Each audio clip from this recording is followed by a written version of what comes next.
We are about 20 people from all around the world. Some are water experts, some are dealing with environment, some are politicians, some are scientists.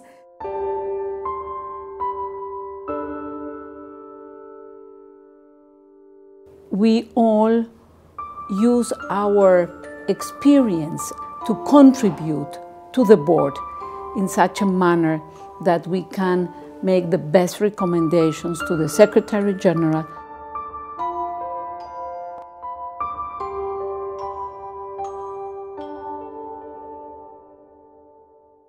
The problem of water, which can be summed up in 3 ways. Too much water kills people, flooding. Too little water, drought and death. Too dirty water, again, health issues. Water will be the most important limiting factor for the development of the humanity as well. Even not energy, even not food, but the water.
The then Secretary General Kofi Annan called together a group of about 20 people from diverse background, from many countries, from all continents. So we represented somehow the diversity of people in that world. When I look back, I really didn't know what kind of adventure I will be in, yeah? Because I came here, I met a diverse group of people. I didn't know them. I didn't even know why I was asked by the Secretary General to be in that group. I was not a water person. I was a politician, a parliamentarian, so I dealt with many other things. I joined the board approximately 2007. The board was formed in 2004. I knew nothing about it. A friend of mine approached me and asked for my resume. I told him I was too busy because not only was I working in the United States in about 45 of the 50 states, but also was working internationally. And over 20 years, I worked in about 20 countries. Second, I said, Ms. Carlson, advisory boards are not always something I want to put my time on, because many of them are reputational. They give speeches and they have dinners. And I don't have time for that. I like to get things done. She assured me that she felt the same way, but that she was asking me to join the board because they had a goal in the finance area and had very limited experience on the board as to how to finance water and sanitation projects. Being a member of this group really gave me a sense of accomplishment by doing something for humanity, especially in the much needed area of the improving of the safe drinking water and sanitation. I come from the Philippines. We definitely need good and sound sanitation programs and management. I was a representative of the public sector management, and the board by that time was missing this representation. Then when I was invited to join it, I felt I could fill in an important gap and bring to the board the practitioner vision and the experience from someone who was at that time working directly with the citizens on providing water and sanitation services from a public sector perspective.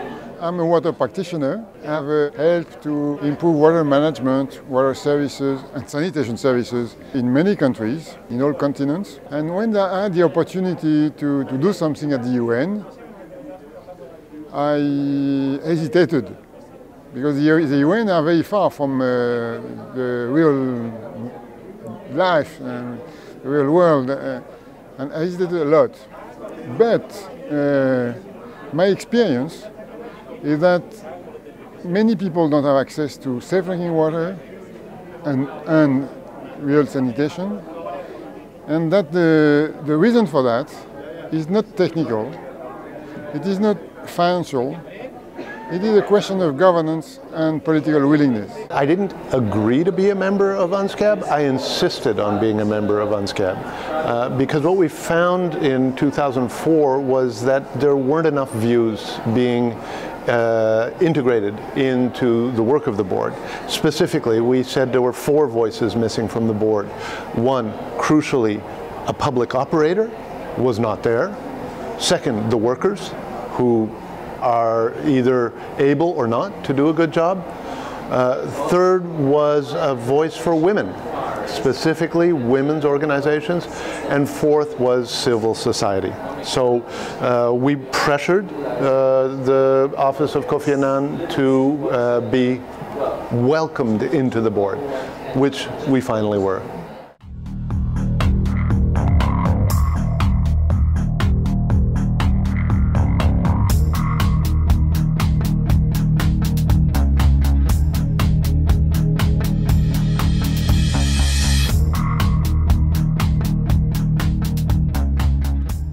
When you come from different cultures, your tradition of debating, of discussing, is totally different. I come from a background where you are heavily discussing, and you are not diplomatic. You just say what you think, and then others will respond.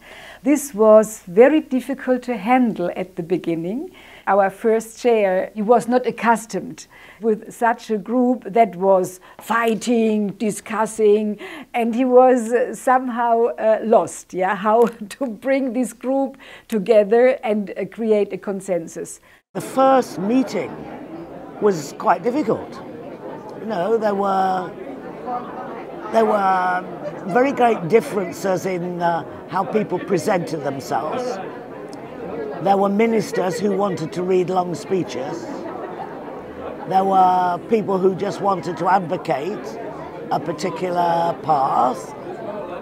And there were other people, like Ushi, who were incredibly impatient and said, we want to do action, we want to be active.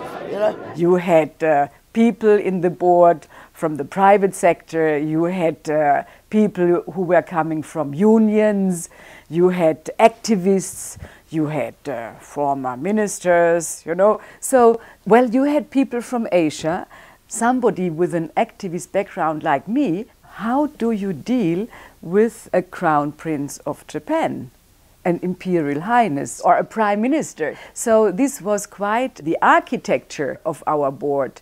It could have crashed, the house in which we were, but we could hold the statics together. UNSGAB is not a collection of individuals, it is a collective body.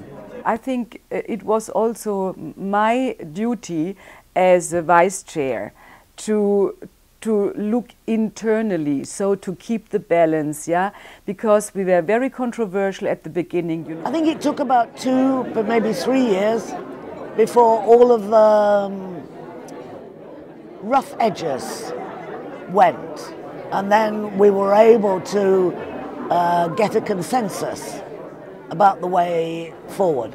It took some time to create this mutual confidence and respect, but we did it very well, and I can say that we succeeded.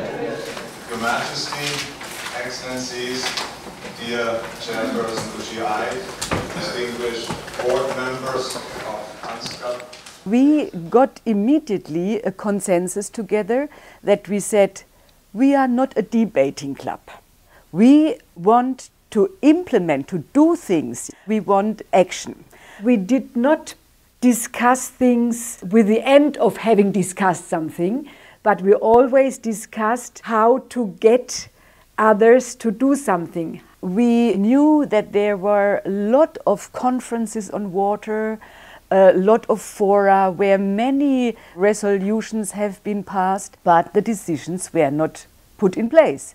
So that was the key point for us, yeah, to say, okay, let's look what has been decided so far, and let us push those who decided, namely governments, financial institutions, but also other stakeholders, the UN, the World Bank.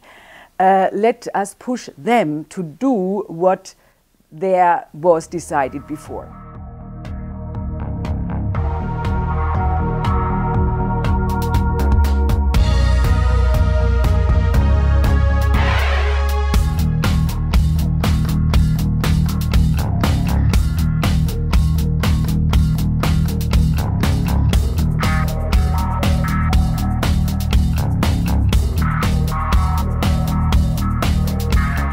We started in July 2004 here in New York.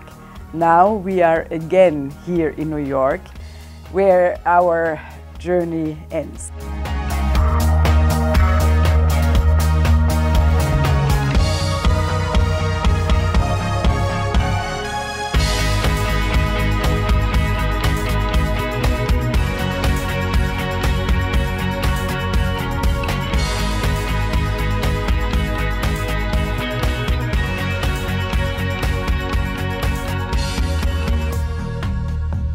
So it started in the big assembly hall in the United Nations headquarters with the opening of a conference on water and disaster. We presented to the Secretary General and the Deputy Secretary General our report after an 11 years working journey, and we called it the UNSGAB journey. This report contains a little bit an explanation who we are as advisory board members, how we worked, where we concentrated on, what we did, and what still has to be done. It covers 7 topics which we thought are crucial topics in order to change the water world. When we decided when to hand over our report to the Secretary General, we felt that it would be a good time to do it around the 19th of November at the World Toilet Day, and then have more or less a week for water and sanitation within the United Nations. The moment has come. After 11 years of work as the Secretary General's Advisory Board on Water and Sanitation, and with the MDG period having come to an end, UNSGAB too has reached the end of its journey.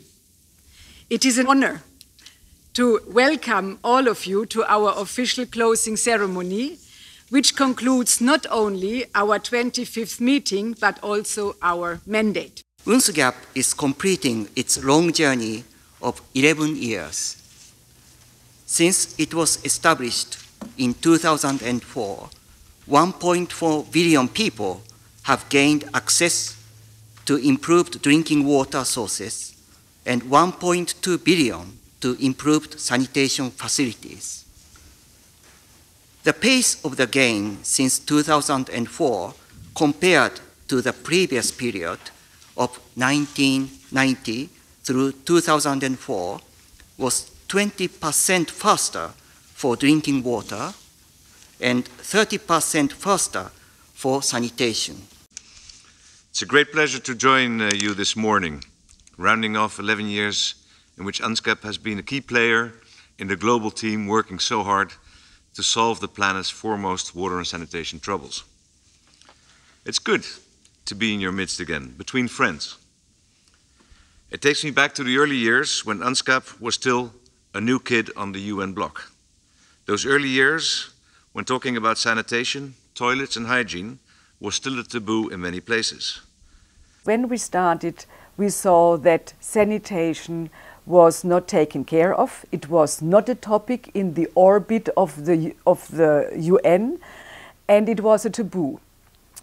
Nobody talked about toilets, nobody talked about excretas, nobody talked about faces, nobody talked about the fact that 12% of girls are dropping out of school when they come into menstruation age because there are no gender separated toilets, yeah, so there is no privacy when they get their period. Oshi particularly has been hugely important on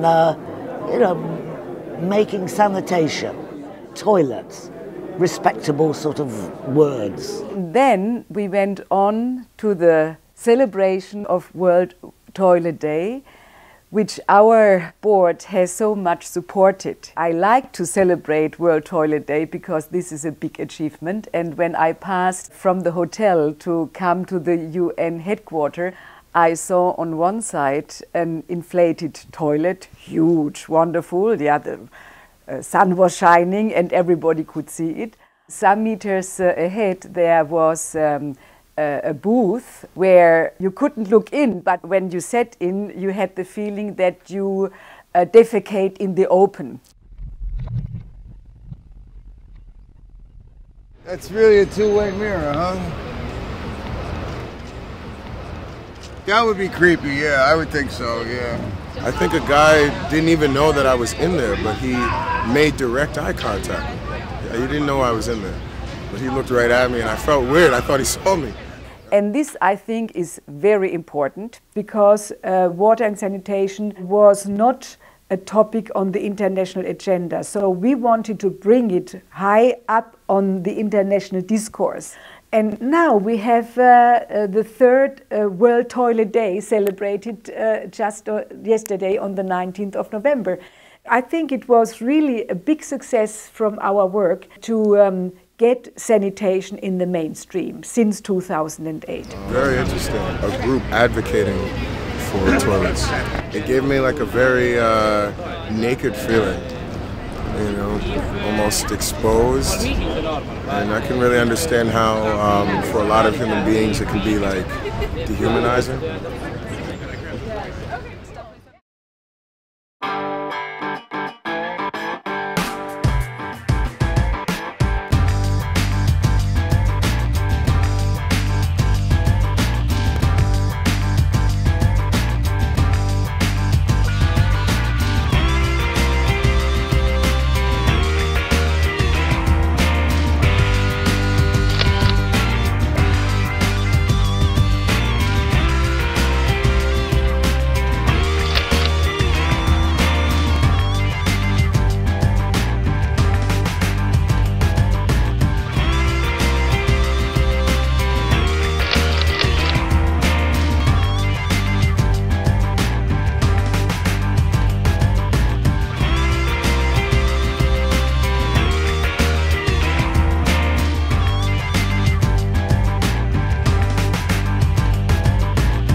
This is a unique story because when we handed this over to the Secretary General, we were told that they have never received such a thin but very, very good report. It is only 15 pages, but it is condensed, of high quality, and everybody complimented us because, we said we don't want to write a report of 100 or 150 pages. We want that people read it.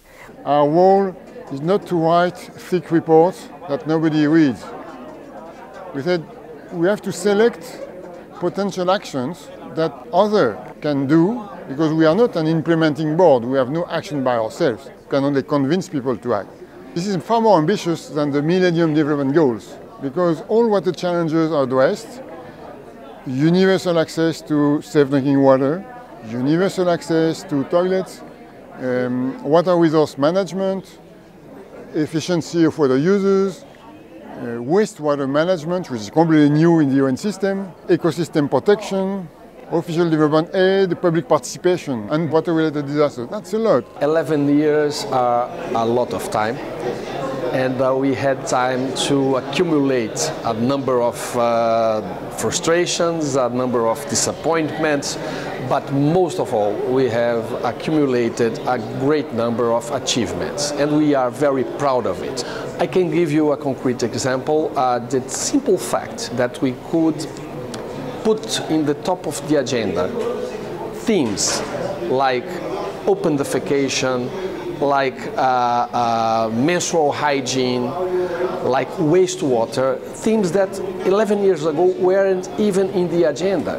One important thing that we experience is that figures are not always very solid. Many people use figures that they copy from one report and use it for their speeches, but without knowing their source. And in practice, in some cases, it conveys very misleading information.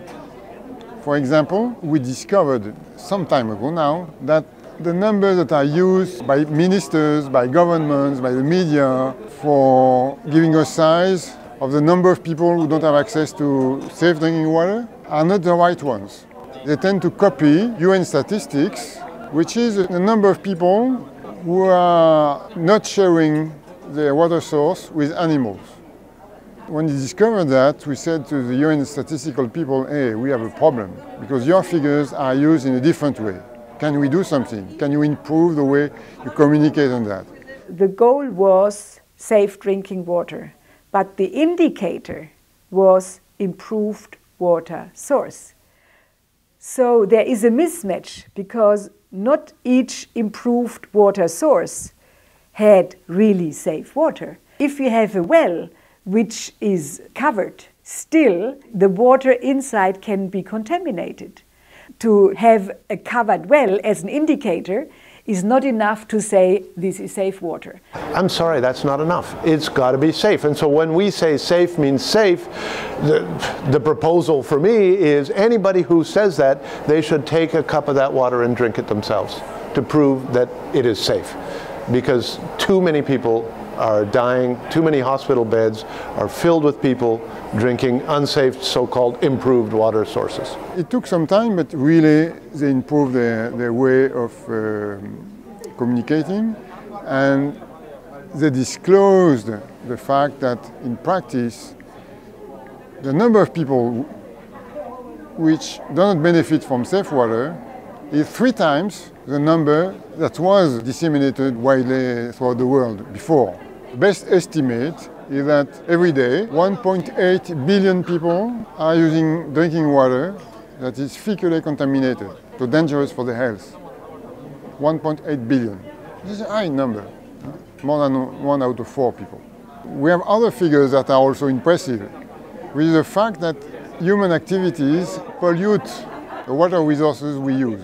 We don't know exactly how much, but what we know is that more than 80% of the wastewater, the water that has been used by cities, by industries, or by irrigated agriculture, is discharged into nature without any pollution removal in the world, 80%. We felt that we have to go further and see the whole sanitation cycle. Wastewater management, also wastewater treatment, reuse. We managed that now also the UN has taken up wastewater as a topic in the agenda for the next 15 years. We concentrated on water and disaster. You know, there are now with climate change, the hurricanes, the earthquakes, floods and droughts. So we felt you cannot only rescue victims afterwards, you have to be prepared for disasters. So disaster preparedness also became a huge topic for us. If you go back to the history of the humanity, no settlement established in the mountains, no settlement established in the deserts, but by the water, on some sea coast, some river bank or lake bank, but water is absolutely necessary for the development of, even for the life.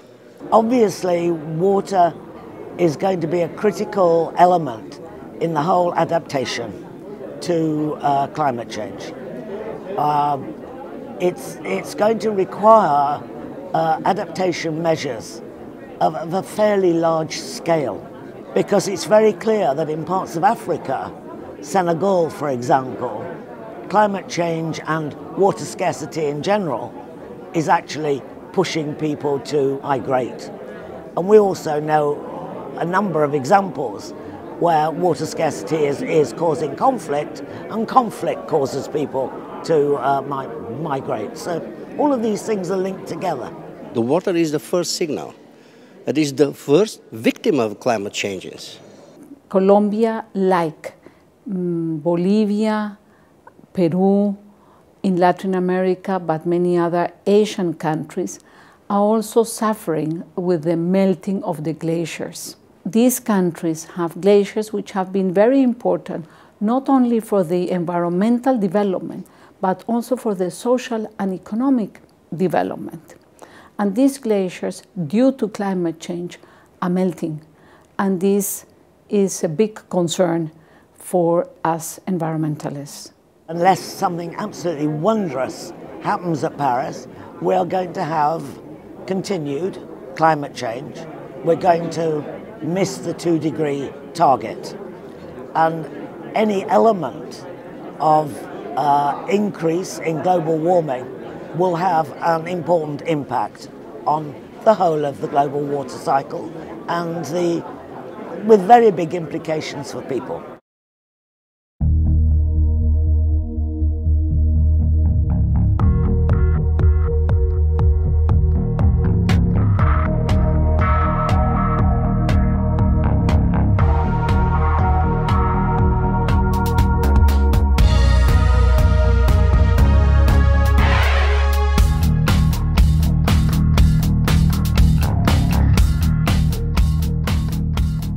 UNSGAB acted as a free spirit within the UN, and this unorthodox approach paid off. UNSGAB did not try to reinvent the water wheel. It did not produce thick reports, nor did it initiate projects of its own. On the contrary, it tried to build on the work of others, encouraging a cohesion between those who played key roles in water management across the world.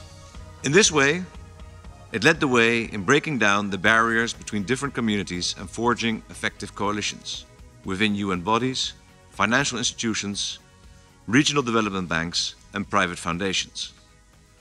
All of them have made water and sanitation essential parts of their programs. One of our board members was the former head of the International Monetary Fund. His name is Michel Kamdesu. Michel was the author of a very well-regarded report on finance, and particularly innovative finance. But it was early in the history of financing of water and sanitation. I have been told that he was criticized for being naive about what could happen in the financing internationally of water and sanitation using innovative financing techniques. It is difficult even today to speak, let's say, out of the box of the water sector. My first board meeting, I presented 3 alternative financing techniques used in the world that I had worked on.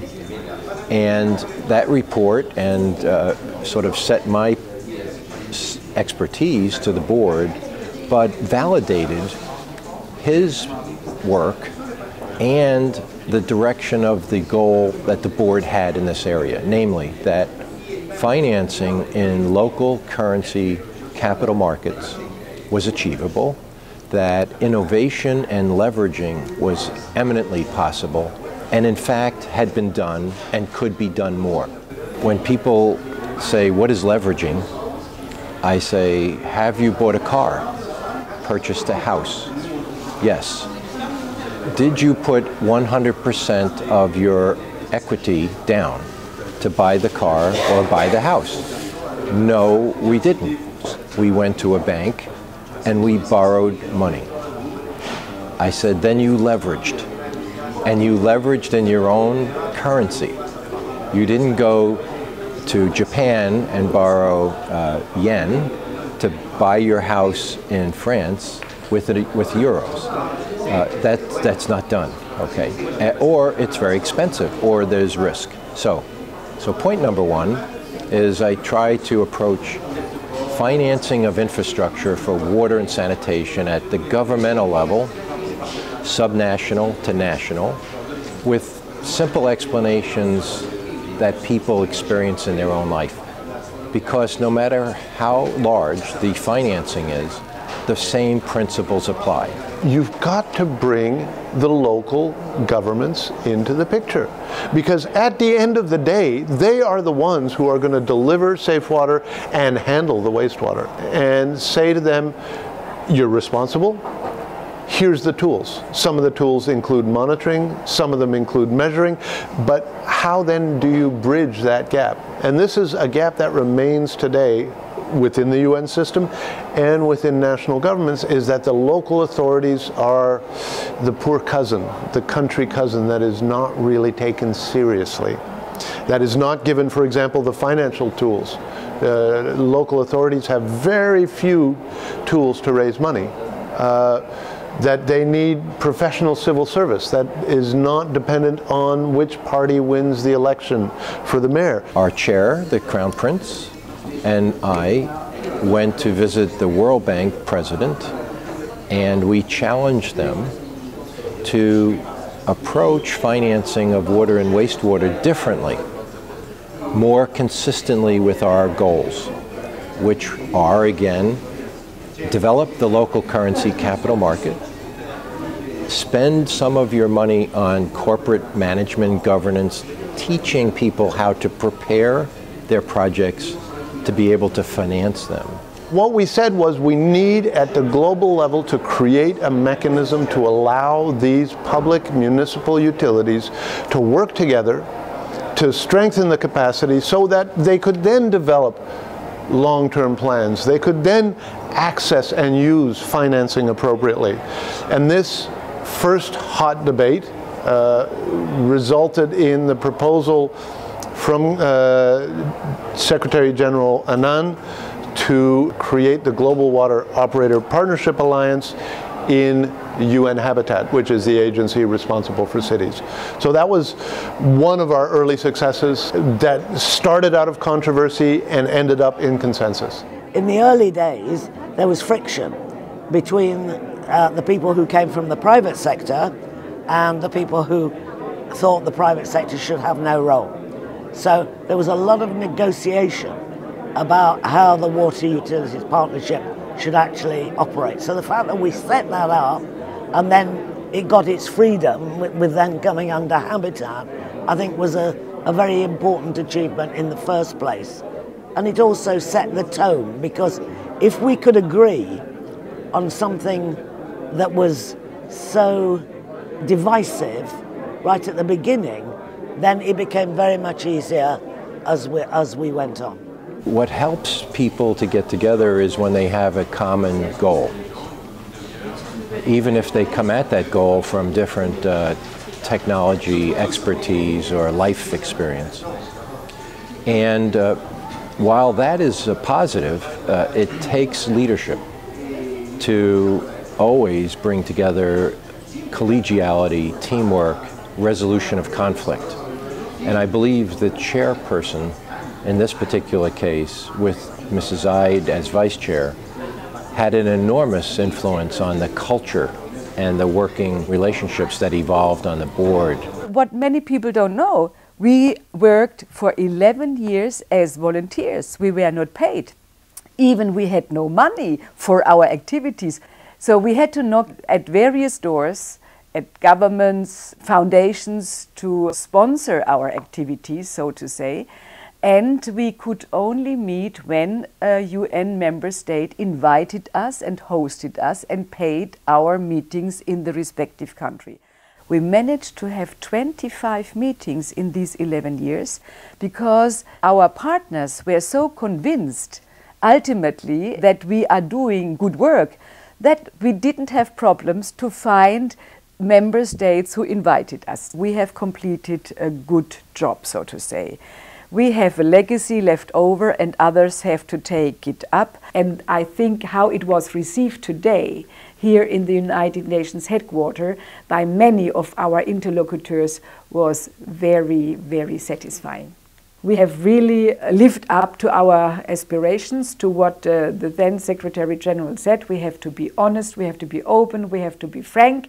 The fact that we are an independent body, meaning that we do not represent any countries, we just bring our own expertise and our own experience, that brought to the board a very productive and efficient way to express our real feelings about many issues. Now this independent body is gone, so there is one concern of many, not of us, but many that we dialogued with, that they would wish to have an independent voice. This is one thing. But the other thing is that we were told in our various outreach dialogues that ministers felt they have no home, so to say, for them to meet on a regular basis to discuss water-related issues. The UN has only a coordinating mechanism called UN Water, but it's not a decision-making body. UN member states do not relate to this mechanism, so there is no place where UN member states can discuss water and make common decisions. This is our main proposal. We think that in the UN there should be an add-on, there should be a political structure that would supervise all UN actions on water and sanitation. There are lots of problems: population growth, increasing food production, urbanization. These are the drivers for change in the water sector now. So we are suggesting to have an intergovernmental commission within the UN, so that maybe every 2 years UN member states can come and discuss the water-related issues. For us, now entering a new generation of the Sustainable Development Goals, we felt that there is a lot of things to do, to be left over. So the legacy is mainly to tell now the world what the world, what the UN, what the governments, what local communities, what NGOs, what the private sector has to do in order to achieve the new, very ambitious water goal, which is the goal to be reached in 2030. We've come so far. Nowadays, access to water and sanitation are recognized as basic human rights. The world realizes that sanitation should not be a taboo, but an issue central to health, dignity, and development.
meeting is closed.